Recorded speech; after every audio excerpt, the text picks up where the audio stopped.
Ada mata pandang, ada telinga dengar, ada mulut diam.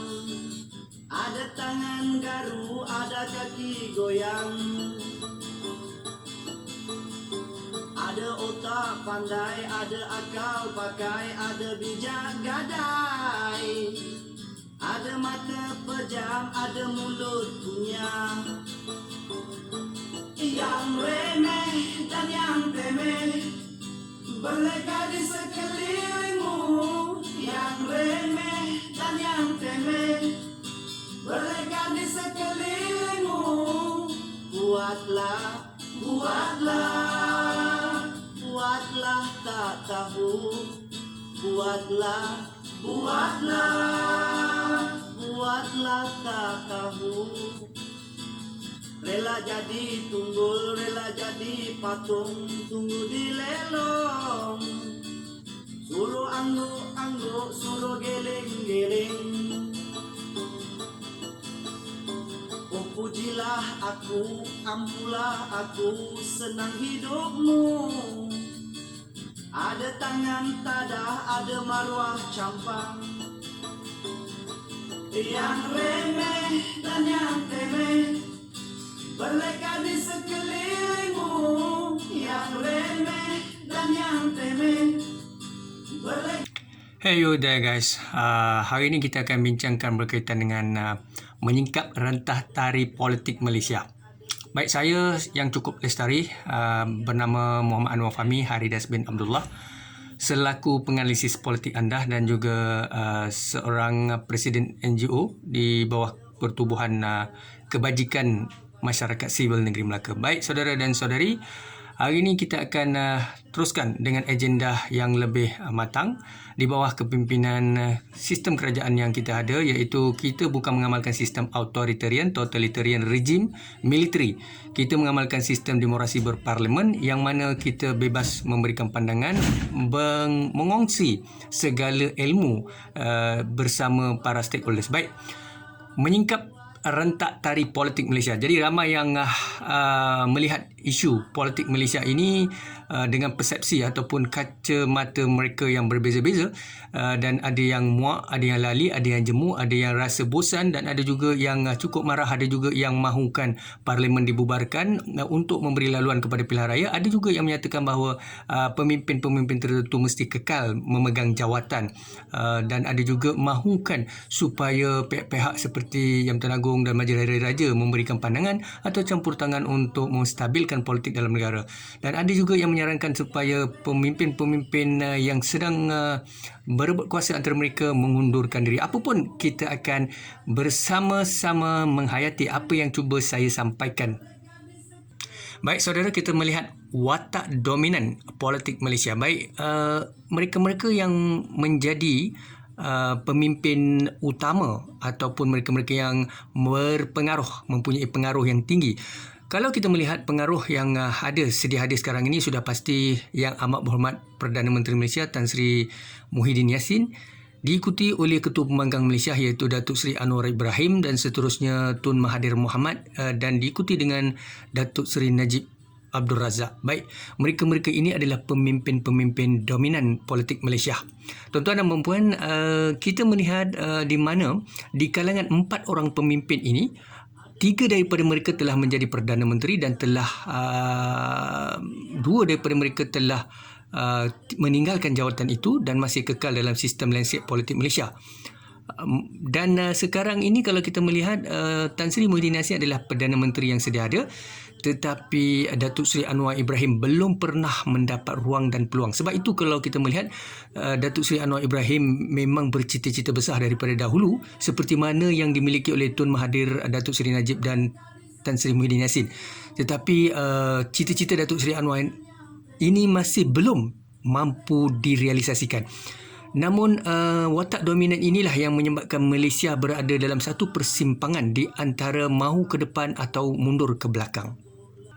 Baik, kalau kita melihat daripada situasi yang berlaku dalam negara ini, Kita melihat dahulu Tun Dr. Mahathir telah menjadi Perdana Menteri Malaysia hampir 24 tahun ya. Dan beliau juga dalam kepimpinan Barisan Nasional UMNO sebelum ini dan seterusnya bersatu di bawah kepimpinan Pakatan Harapan 2 tahun menjadi Perdana Menteri. Masih lagi mahu menjadi Perdana Menteri kalau diberikan peluang, dan beliau percaya dengan kepercayaan beliau sendiri yang mana beliau adalah antara pemimpin sempurna dan beliau mahu menyelamatkan Malaysia, dan beliau kurang yakin dengan pemimpin-pemimpin lain yang selalu beliau mengungkapkan mereka tidak berintegriti, beraccountability maupun korup dan tidak bermoral dan sebagainya. Itu adalah pendirian Tun Dr. Mahathir Mohamad terhadap pemimpin-pemimpin lain. Dan kita beralih kepada Datuk Seri Najib Razak. Najib Razak juga telah pernah menjadi Perdana Menteri Malaysia dan beliau telah berusaha keras untuk membawa pelbagai perubahan termasuk Blue Ocean Strategy, kepimpinan transformational dan seterusnya, pelaburan Cina dan sebagainya, memperkasakan ekonomi dan sebagainya. Tetapi Datuk Seri Najib Razak juga telah dicemu dengan pelbagai skandal ataupun pelbagai proceeding sedang berjalan sekarang ini. Ini memberi impak kepada Datuk Seri Najib sebagai pemimpin dominan, iaitu sedang berhadapan dengan disebut sebagai prosiding mahkamah. Namun demikian, bosku ini mempunyai trademark masih lagi relevan, diterima oleh pengundi akar umbi, amat unik di sistem amat unik di sistem pemikiran rakyat di Malaysia, kerana political survival ini sebenarnya telah diterima. Baik, seterusnya kita pergi kepada kepimpinan Datuk Seri Anwar Ibrahim. Anwar Ibrahim seorang pemimpin hampir mungkin 11 tahun keluar masuk penjara, dan beliau pernah dijatuhkan, digulingkan, difitnah dan sebagainya daripada zaman Tun Dr. Mahathir sehinggalah sekarang ini masih lagi belum mampu mencapai hajatnya menjadi Perdana Menteri Malaysia, dan beliau juga terpalit dengan pelbagai mungkin fitnah ataupun skandal yang cuba di-highlightkan, dan beliau telah mendapat pengampunan diraja tahun lepas. Baik, seterusnya kita melihat kepada Tan Sri Muhyiddin Yassin yang sebenarnya tidaklah menunjukkan keinginan untuk menjadi Perdana Menteri, tetapi di saat-saat akhir beliau telah mengambil peluang, ruang dan kesempatan untuk meninggalkan pesaing-pesaing lain, dan seterusnya telah mengambil mandat itu daripada Tun Dr. Mahathir apabila mendapat sokongan daripada UMNO, khususnya presidennya Datuk Zaid Hamidi, Datuk Najib, dan seterusnya juga PAS Tuan Guru Hadi Awang, dan juga sekumpulan segelintir dari pemimpin bersatu.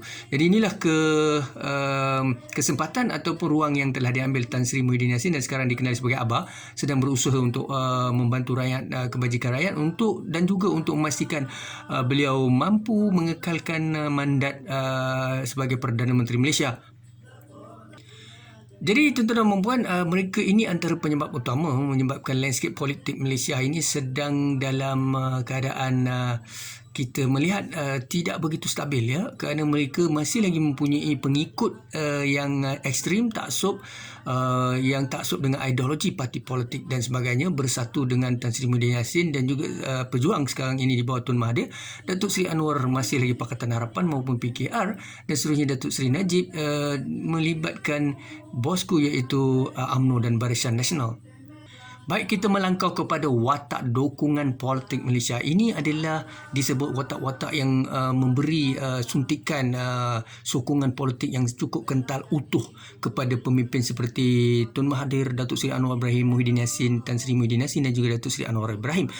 Kita melihat Datuk Seri Najib Razak sebagai presiden, presiden sebenarnya Datuk Najib ini atas sebab oleh kerana mungkin prosedur mahkamah dan sebagainya, beliau telah direhatkan dan Datuk Zaid menjadi Presiden UMNO. Tetapi pengaruh Presiden UMNO tetap ada, kerana Datuk Zaid juga memainkan peranan utama untuk menyumbang kepada di mana Perdana Menteri sekarang ini Tan Sri Muhyiddin Yassin, begitu juga Tuan Guru Hadi Awang juga menyumbang kepada status ataupun peluang kepimpinan yang diberikan oleh Istana Impian Agung dan Raja Melayu kepada Tan Sri Muhyiddin Yassin. Ini sumbangan daripada dua pemimpin ini, dan termasuk kita melihat Azmin Ali juga adalah orang kanan kepada Tan Sri Muhyiddin Yassin, yang menyebabkan percaturan peralihan kuasa daripada Tun Mahathir di bawah Pakatan Harapan kepada Perikatan Nasional sekarang ini. Baik, kita melihat Lee Kuan Yew juga adalah tokoh pemimpin DAP yang sebenarnya di samping mahu terus kekalkan kedudukan beliau juga menyumbang kepada hampir 42 kerusi DAP ini kepada sokongan kepada pemimpin-pemimpin seperti pemimpin utama mereka adalah Datuk Seri Anwar Ibrahim. Begitu juga YB Mat Saqbu, amanah juga tidak terkecuali menyumbang dan mendukung kepimpinan Datuk Seri Anwar Ibrahim, dan sebelum ini Tun Mahathir iaitu Pakatan Harapan. Dan kita melihat Tan Sri Syafiee Abdal ini, warisan beliau juga menyokong Pakatan Harapan iaitu Tun Dr. Mahathir, proksi kuat kepada Tun Dr. Mahathir Mohamad. Dan Datuk Abang Johari Sarawak juga menyumbang kepada Perikatan Nasional sekarang ini. Tetapi Sabah dan Sarawak ini kita melihat mereka sebenarnya bergantung kepada siapakah Perdana Menteri sedia ada, ataupun pada masa current ruling government mereka akan tetap menyokong kerajaan itu. Jadi inilah watak-watak sampingan atau watak-watak dukungan yang sebenarnya memainkan peranan utama menyokong pemimpin-pemimpin utama tadi yang dominan yang kita sebut Tan Sri Muhyiddin Yassin, Datuk Seri Anwar Ibrahim Tun Mahathir dan Datuk Seri Najib Razak. Baik, kita tengok pemimpin masa hadapan, ya, siapakah dia pemimpin-pemimpin yang mampu menjadi perintis negara.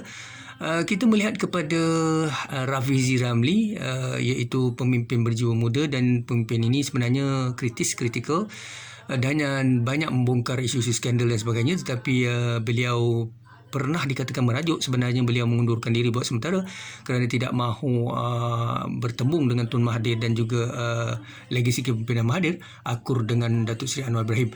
Mungkinkah beliau akan muncul semula, kita tidak pasti. Tapi kita melihat juga YB Khairi Jamaluddin, antara pemimpin perintis yang kita lihat mempunyai aura, seterusnya boleh menarik sokongan pemudi dan juga pengundi muda dan seterusnya di kalangan menjenamakan semula UMNO dan Barisan Nasional.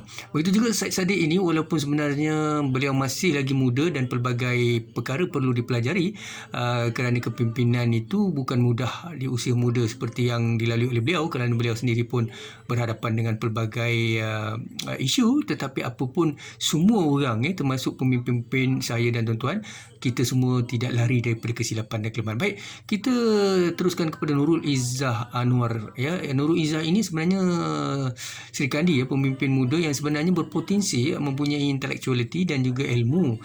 Tetapi apakah akan berlaku pada masa depan? Adakah beliau akan mampu menjadi pemimpin ulung negara?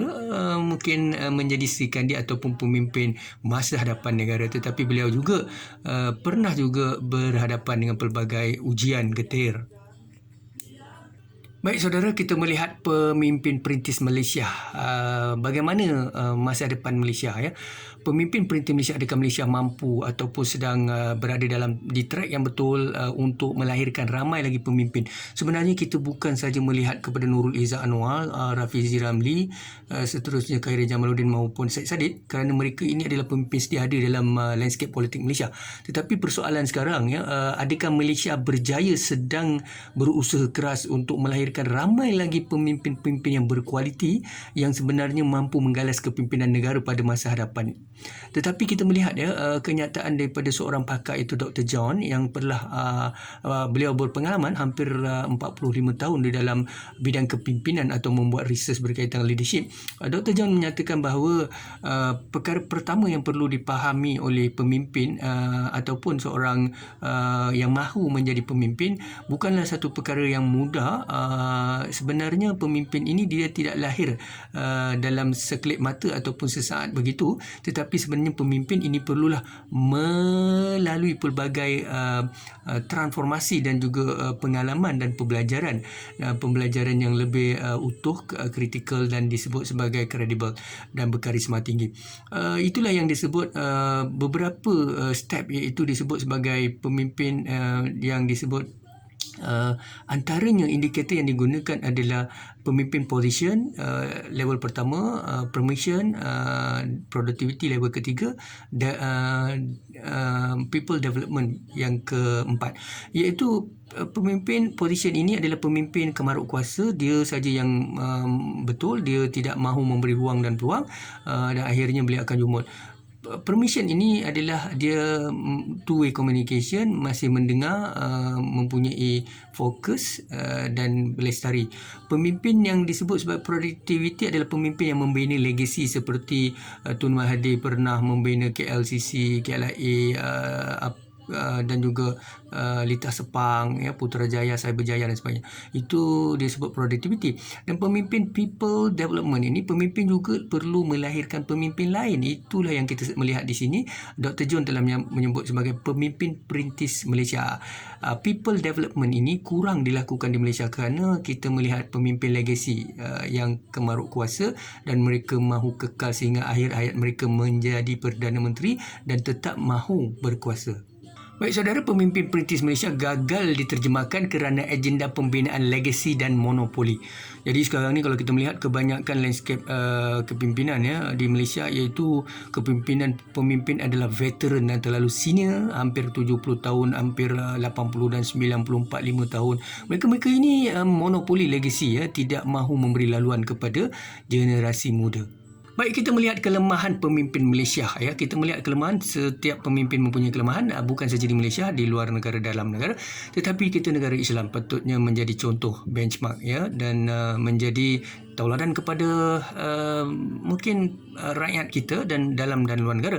Tapi apa yang berlaku? Kelemahan pemimpin Malaysia, gagal menguasai ilmu kemahiran retorik, logos, pathos, ethos. Baik saudara, pemimpin Malaysia kebanyakannya mereka tidak faham, ya, kerana mereka dalam ceramah ataupun apabila mereka memegang jawatan, mereka sebenarnya gagal menyantuni apa yang disarankan oleh Aristotle, sarjana rhetorical communication. Beliau menyebut tentang communication retorik, iaitu logos. Logos apabila bercakap, berceramah, bersyarah, mereka mestilah logos, menggunakan logos, evidence percentage data. Maknanya bercakap dengan fakta, data dan hujah dan dalil yang bernas, bukan ngomong-ngomong kosong. Baik, pathos ini adalah sebenarnya emosi, bercakap dengan suara yang tinggi, tegas ataupun melodi, menyentap, menusuk, memujuk dan sebagainya. Itu adalah kemahiran. Dan seterusnya ethos. If you want to be somebody, if you want people to respect you, you should have a position. Maknanya ethos, credibility, jawatan, kedudukan, pangkat, kesarjanaan, scholarship dan sebagainya. Itulah disebut sebagai, kalau anda mahu dihormati, anda perlu ada ethos. Siapa anda? Baik, kita melihat kepada budaya pemimpin Malaysia, ya. Pemimpin Malaysia ni kita sebut, ya, antaranya segelintirnya ataupun kita dengar dalam media, dalam prosedur mahkamah, kes-kes yang sedang berlaku itu rasuah dan salah guna kuasa. Ini tidak kiralah pemimpin mana sekalipun, tetapi apa yang sedang berlaku di Malaysia, budaya ini, satu negara akan menjadi negara yang sebenarnya tidak akan maju walaupun mereka ada resources, ada fuel, ada rubber, ada segala khazanah bumi dan kekayaan, tetapi negara itu hancur kerana pemimpinnya korup, salah guna kuasa dan tidak berintegriti. Kita melihat Malaysia 65 tahun merdeka sampai hari ini, kita masih ditakut negara membangun. Sedangkan negara-negara lain seperti Singapura, mereka tidak mempunyai sebagai resources khazanah, tapi mereka maju, currency mereka meningkat. Apa sudah jadi? Baik, kita beralih kepada pemikiran pengundi Malaysia, setia dan taksub kepada kepimpinan dan ideologi. Tuan-tuan dan puan, inilah yang sedang berlaku sekarang ini. Pemimpin, ya, kalau kita melihat pengundi-pengundi ataupun rakyat Malaysia terlalu taksub dengan pemimpin ikon mereka maupun ideologi politik dan sebagainya, sehingga kan mereka tidak boleh membezakan di antara pemimpin korup, pemimpin berintegriti, pemimpin yang bina legasi, pemimpin yang tidak mahu meninggalkan jawatan, yang menipu rakyat hidup-hidup dan sebagainya. Inilah kelemahan kita, ya. Kita tidak mahu memfitnah, tapi apakah yang perlu kita melihat. Dan begitu juga ada pemimpin yang memberikan kita bantuan ataupun sogokan dan sebagainya. Inilah yang dikatakan, dihujahkan oleh pelbagai pihak, yang mana sebenarnya adakah kita digulu-gulakan ataupun diberi manisan ataupun disajikan dengan satu pemberian, sehingga kan kita taksub dengan ideologi dan kita reda dan kita mahu mereka tetap menguasai kepimpinan. Baik saudara, kita melihat pengasingan kuasa cabang pentadbiran, separation of power, masih tidak jelas rapuh di dalam sistem Malaysia, walaupun sering dikatakan mana-mana kerajaan atau pemimpin Perdana Menteri, tidak kira siapa sekali di antara BN, Pakatan maupun Perikatan Nasional, Muafakat Nasional, dan mereka mahu mengasingkan kuasa ini di antara eksekutif, legislatif, judisiari, kerajaan, perundangan, kehakiman. Tetapi adakah ini sedang berlaku? Kalau kita melihat dalam konteks Malaysia, sukar kita mahu terjemahkan kerana kita masih lemah, ya, masih rapuh dan tidak jelas antara tiga sistem, kerana ada campur tangan memang benar, perkara ini bukannya retorik, tetapi kita mahukan supaya negara kita, pemimpin kita cakap seperti mana yang mahu dilakukan ataupun jangan kita abaikan, iaitu apabila kita dapat mengasingkan kuasa ini, maka negara ini akan maju dan tunaikanlah sebaik mungkin. Baik, kita melihat kepada masa hadapan Malaysia. Anda fikir sendiri masa hadapan Malaysia, tuan-tuan ya. Kita perlu fikir sendirilah apa sedang berlaku di Malaysia. Kita jemu, kita letih, kita rasa lali, kita rasa permainan politik tidak habis-habis. Yang kemaruk kuasa tetap mahu berkuasa, yang tua, yang senior mahu tetap meninggal dalam keadaan kuasa sebagai Perdana Menteri. Tidak mahu memberikan ruang kepada pemimpin muda, dan pemimpin muda juga kadang-kadang tidak mahu mendengar pandangan, mau belajar daripada pemimpin senior dan sebagainya. Yang korup tetap korup, yang salah guna kuasa tetap salah guna kuasa. Rakyat kita juga terlalu taksub dengan parti politik dan ideologi. Marilah kita bersama-sama mendoakan, sebar-sebarkan video saya ini sekiranya berilmu, mempunyai impak dan boleh membuka minda pemikiran rakyat Malaysia, Melayu, India, Cina, Sabah, Sarawak, Karazanan, Portugis asli. Kita jangan saja kita taksub. Bukalah pemikiran. Buatlah sesuatu. Ikut Undang-Undang Akta Polis 1967, Perlembagaan Persekutuan. Hormati Raja-Raja Melayu dan Yang Tuan Agung. With that, syukran dan riwan. Assalamualaikum warahmatullahi wabarakatuh.